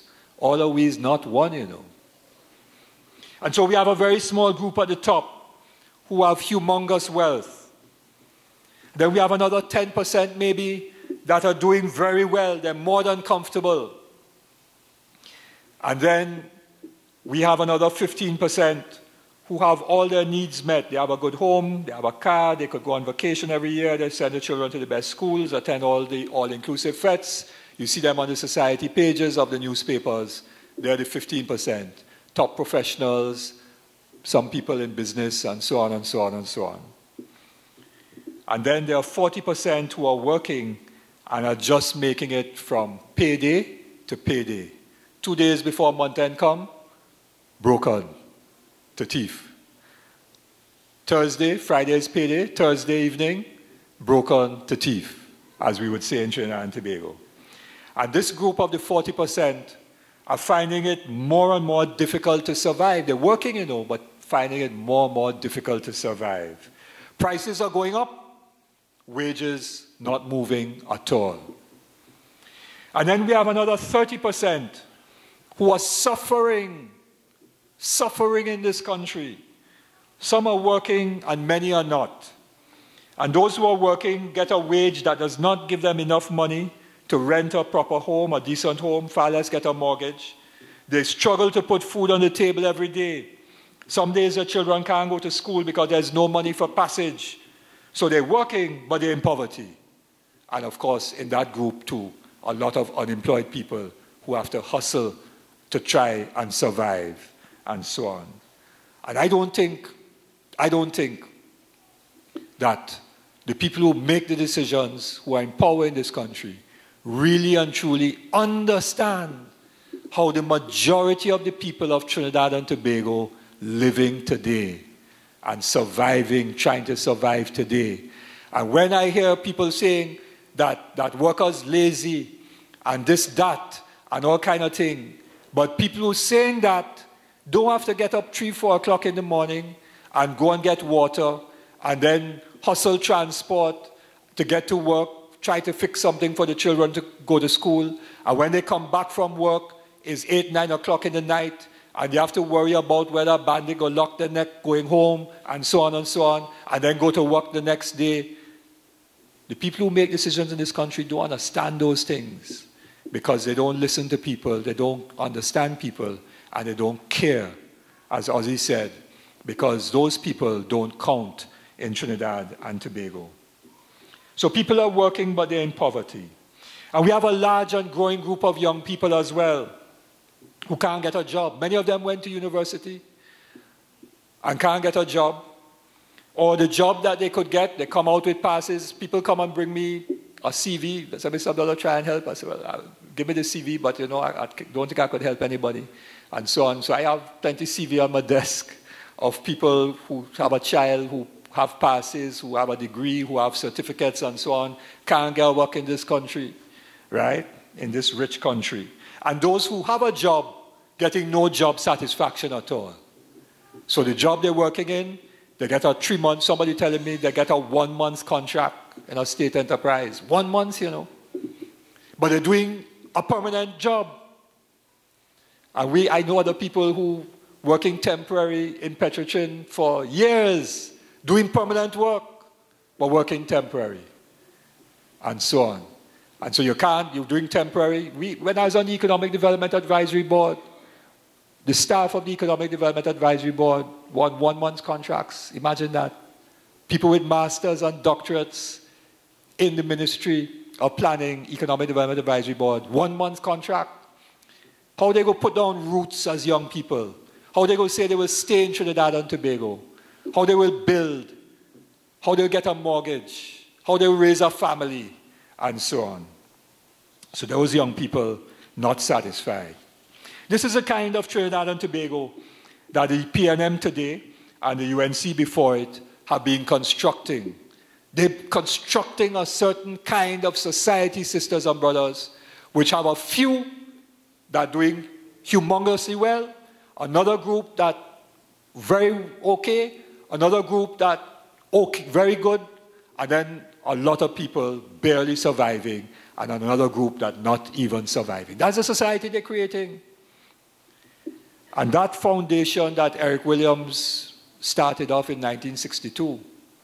And I don't agree with everything Eric Williams did. I fought Williams in 76 in ULF campaign and so on. We said, close ranks against them, not a seat for the PNM. That was the slogan of the ULF in 76.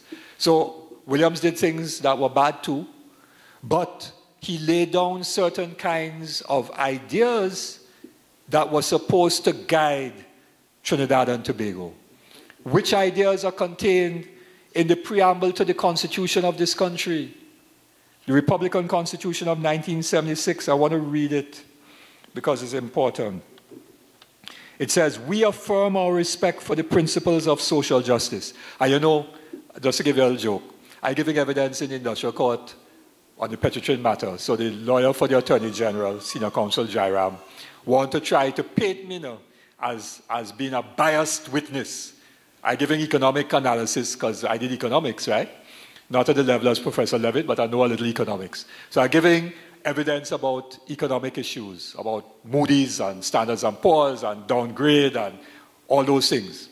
But you want to say that my evidence bias, right? Because I am a union man. So he decided now, he said, well, Mr. Abdullah, what is your ideology? Because he thought I was going to say that I'm one big communist or something like that, and therefore something, something, something. So I said, my ideology and the ideology of the movement for social justice is social justice. And that is to be found in the preamble to the Constitution of Trinidad and Tobago. Well, he kept quiet after that. He didn't come back again. That is our ideology, is in the preamble to the Constitution. We affirm our respect for the principles of social justice and therefore believe that the operation of the economic system should result in the material resources of the community being so distributed as to subserve the common good, that there should be adequate means of livelihood for all, that labor should not be exploited or forced by economic necessity to operate in inhumane conditions, but that there should be advancement on the basis of recognition of merit, ability, and integrity. That is what we believe in. That the operation of the economic system should result in the material resources of the community being so distributed as to subserve the common good, not the good of a few, not the good of the billionaires and the top 1%, subserve the good of all. Whether you live in Smith Hill or up Scorpion in Carenage, or whether you live up Mount Dore or in St. Barb's, or whether you live down in Point or in Valencia or Grande or in Guaya or in Charlottesville, wherever you live, the resources of this country must serve everybody. That is what we believe in. And that is what Williams wanted to try to achieve, which is why it is in the Constitution, because knowing Dr. Williams, if he didn't agree with it, it would have never found its way in the Constitution. So he had a certain belief in that. But Rowley and this PNM and the UNC, they don't believe in that. So they are digging up and destroying the foundations upon which this country was being established. They're destroying it. And they're destroying it because when you take out the trade unions, because one of the ways in which the resources serve the common good is there's an understanding there must be a balance between capital and labor. Not that there is no capital or no labor, but you have both capital and labor. But there must be a balance. And that balance is established by having strong trade unions, because you have strong capital. And to confront strong capital, you need strong trade unions. And to confront a government that might be abusive, you need a strong trade union movement to stand up to it and say, no, don't go there. That is what you need. But Rowley and they want to destroy that. And what they are therefore doing with TSTT and Petrotrin is not simply restructuring Petrotrin and restructuring TSTT. They are restructuring and re-engineering the very foundations of the society of Trinidad and Tobago. That is what they're doing. And sisters and brothers, if we allow them to continue to do that, then the kind of problems that we have today with crime and violence and young people feeling alienated and excluded, as we heard from Angelo and Malika and so on, and having communities being discriminated against, whether it is the brothers and sisters from the Rastafari movement and the 12 tribes and the All Mansions, they feel discriminated against in Trinidad and Tobago for their beliefs and how they look and how they dress and how they worship. If we want to end all of that, then we have to bring about fundamental change. So the issue in this election coming is not what race you're voting for. That was in the past. The issue in this election has to be, what kind of Trinidad and Tobago do we all want to have? That is the issue.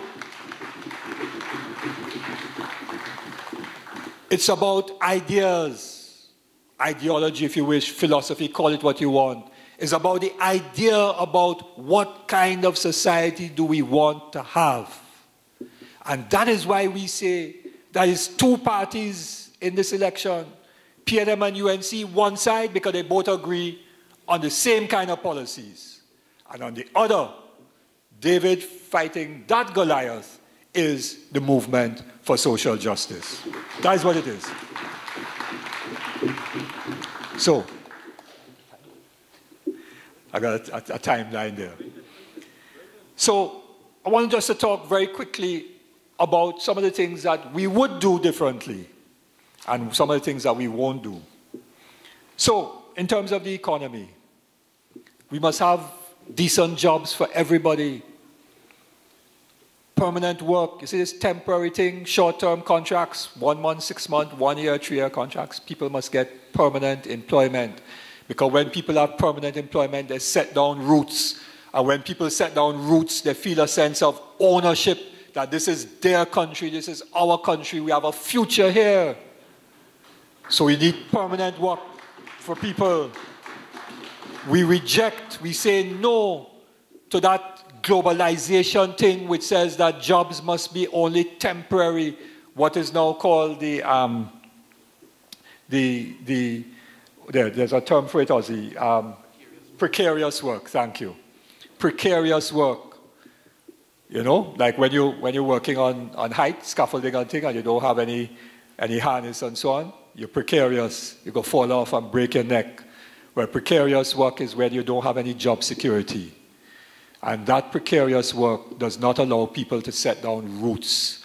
And to build Trinidad and Tobago, everybody has to be able to set down roots in this country and feel that they have a piece of this country, that they could get a piece of land and a house, so they own something, so that this is our country together. We are saying that, you see this contractocracy where you have a job to do, and you want to build some drains in an area, you bring in the big contractors, all you know the names, right? Kalu and this one and that one, and Calco and this one and that one and that one, Junior Sammy, etc. We all know the names and so on. No, we want to have what we call, and Professor Levitt is the one who put that idea in our heads, the social economy. Social solidarity economy is what the ILO, International Labour Organization, calls it, where people in the communities organize cooperatives and do the work in their communities themselves, but they own the business so that they profit from when the business makes profit.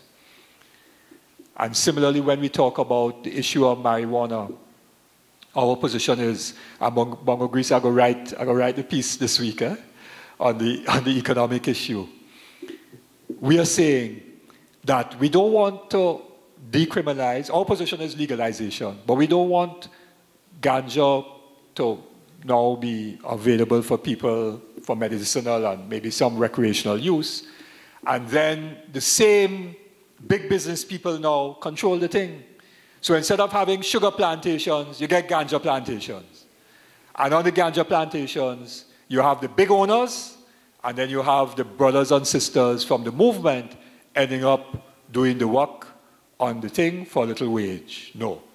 We want the brothers and sisters from the Rastafari faith and movement to be given land and be able to form cooperatives so they're the ones who can benefit from this industry going forward. And then we don't want a situation where you have a new chain of coffee shops. And Yvette has been telling me about, she warned me, said, David, don't allow these people to come and set up the thing, and we end up being consumers.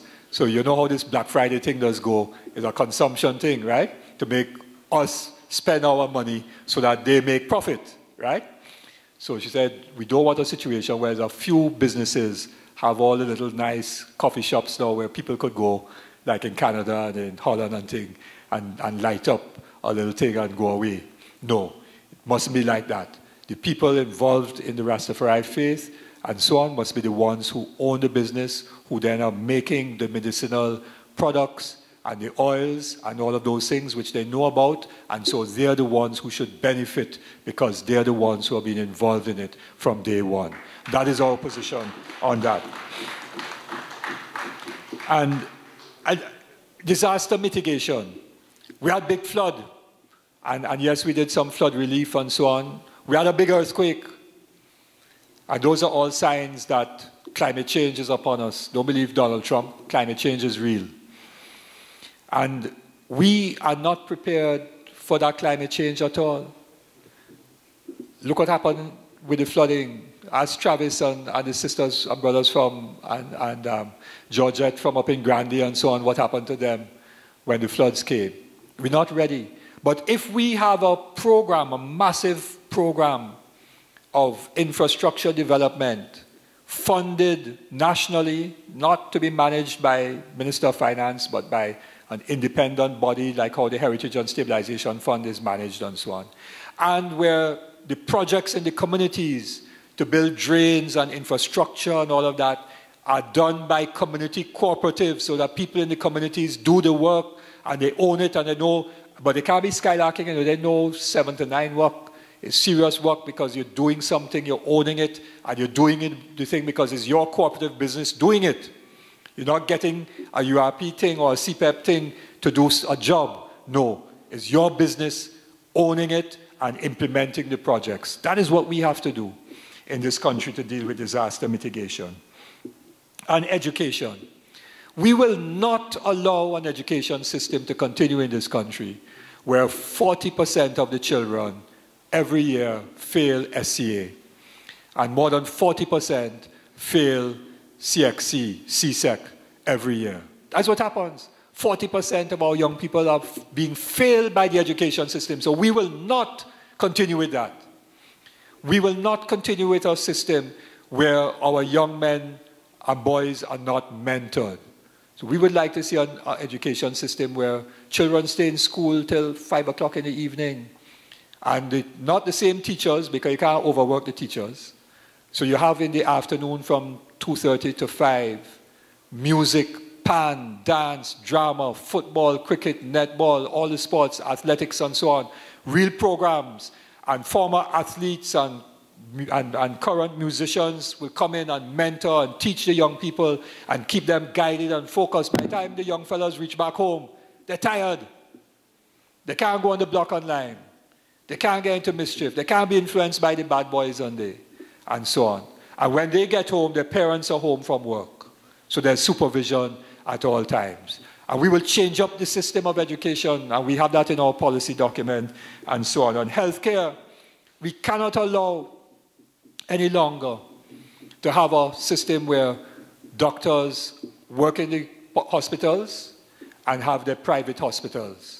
And then when you go in the public hospital, they say, well, we can't do the surgery because the machine breaks down or the waiting list long, so you got to wait 6 months. But if you come by my private hospital, I could do the surgery for you, but you had to pay $100,000. You see that? That have to stop. That had to stop. Yeah? And so many other things about health. I'm not giving you a manifesto today. That is going to come before the elections. Don't worry. But I'm just saying, you see that we have worked out a lot of these questions so that we are showing you that we're not waiting to get into government to then try to figure out what to do. Lloyd, I always like to talk about Lloyd best, you know. We agreed on some things, we disagreed on other things. But Lloyd used to say that a lot of times people get into government, and when they reach in office, they're like a manicure. When the headlights hit them, they freeze. They know what to do. You see Rowley and they, like they freeze. The only thing that they do is say, well, we have to get rid of ODB2 and close down Petrotrain. That is the only thing they know what to do. They do nothing else in the country besides that. Right? So, we have worked out our policies and so on. We are saying, for example, the criminal justice system has to be reformed. You cannot have people in remand for 5 and 6 and 9 years awaiting trial. That has to stop. We have to change and reform the criminal justice system. And you see this situation where Gary Griffith kind of on a high. You know, I know what get him on a high, but he's on a high.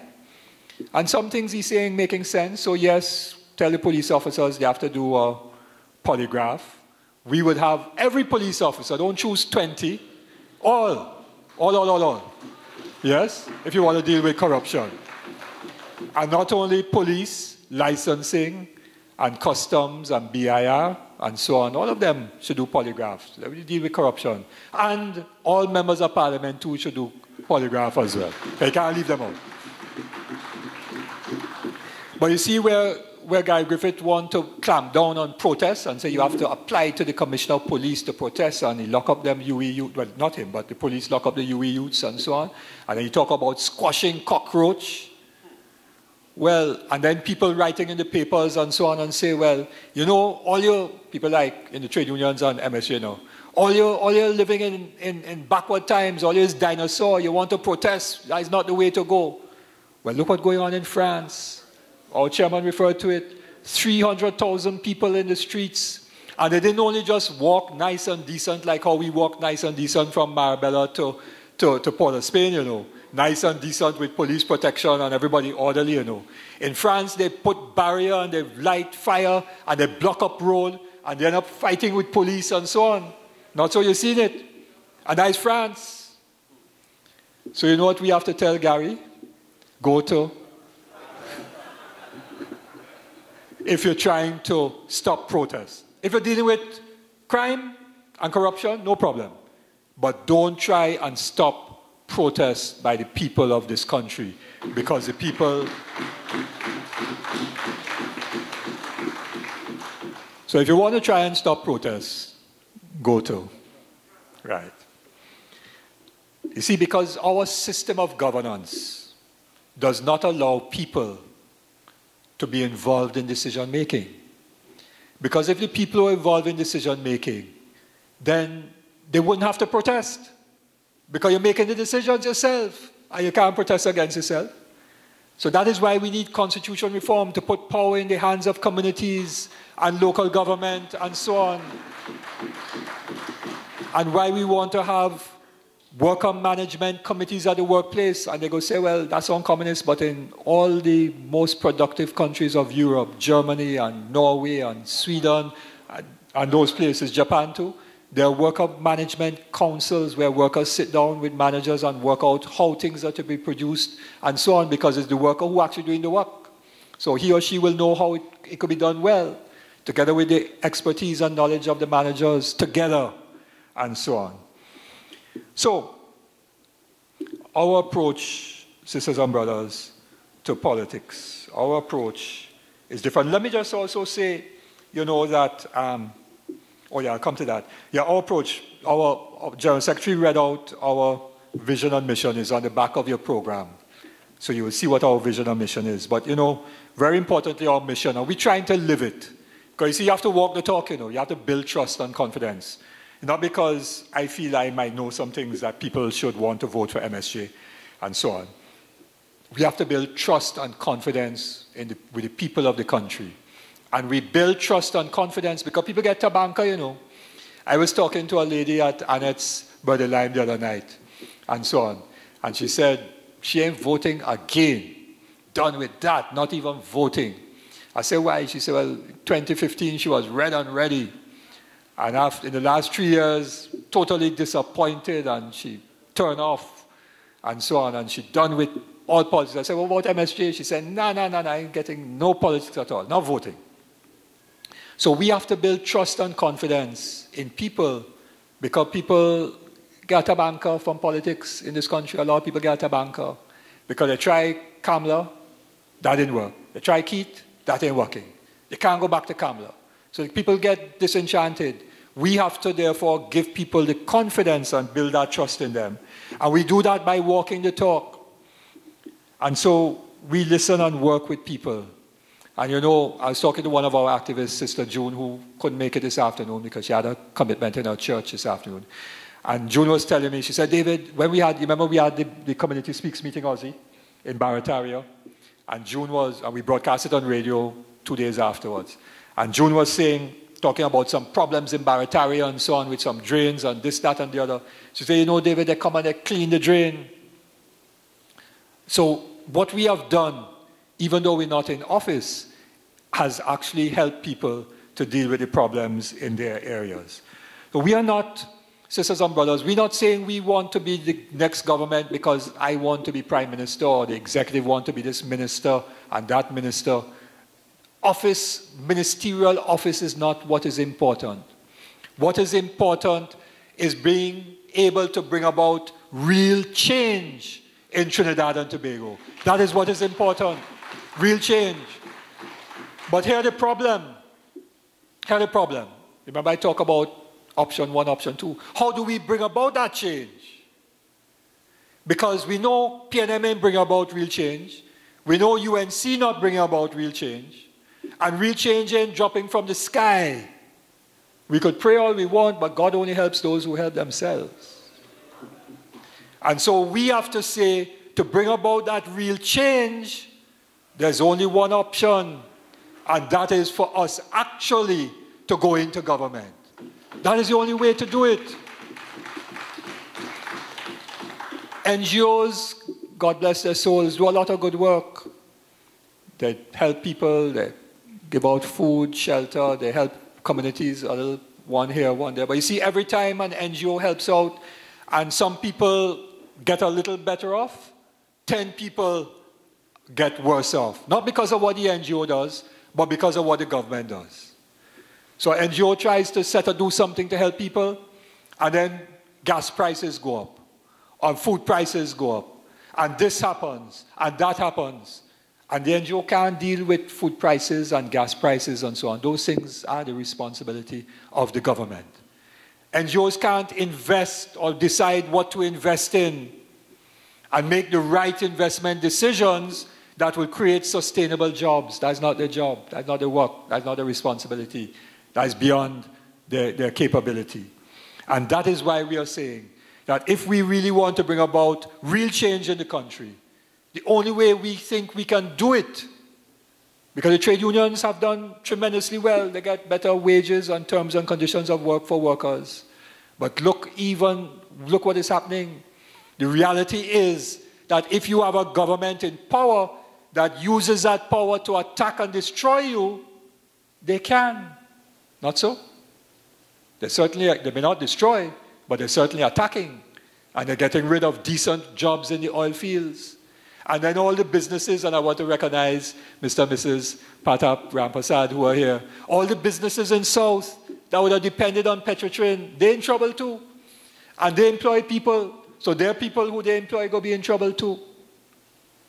So when you have a government that makes bad decisions, people suffer. And therefore, when you look at it logically, the only way we can deal with that is to ourselves be in government. And so, sisters and brothers, what we need to do to create a better life for all, because that's what our vision and mission says. We want to create a better life for all of us, now and in the future. And to achieve that, MSJ has to be in government. MSJ has to be in government. But who is the MSJ? Now, you see me a lot on TV, press conference, this, that, and everybody will say, well, David is the MSJ. David is not the MSJ. I happen to be the political leader. I'm very proud to be a political leader. But MSJ is all of us working together.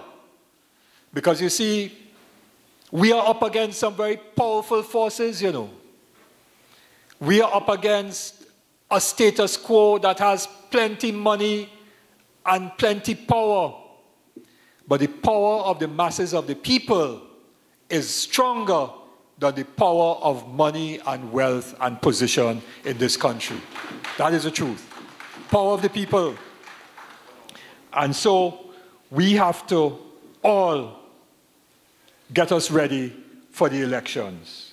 We have to all get us ready for the elections. We are signaling now because we have to give ourselves time. We have to prepare. And what we would like to do is to hear from you when I'm finished speaking in a minute. We want to hear from you. What are you going to do? What is your community going to do? How are you going to organize so that MSJ can be the next government? Because we have to translate an idea into reality. And we translate ideas into reality by hard work, by action. And that hard work and action has to begin by us believing in the idea.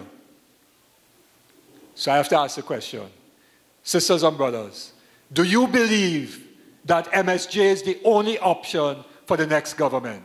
Yeah. Good. And are you going to be passionate about doing the work to make MSJ the next government? No, that ain't sounding as strong. So you believe, but you have to be passionate to do the work, otherwise it ain't going to happen. Are you passionate about doing the work to make MSJ the next government of Trinidad and Tobago?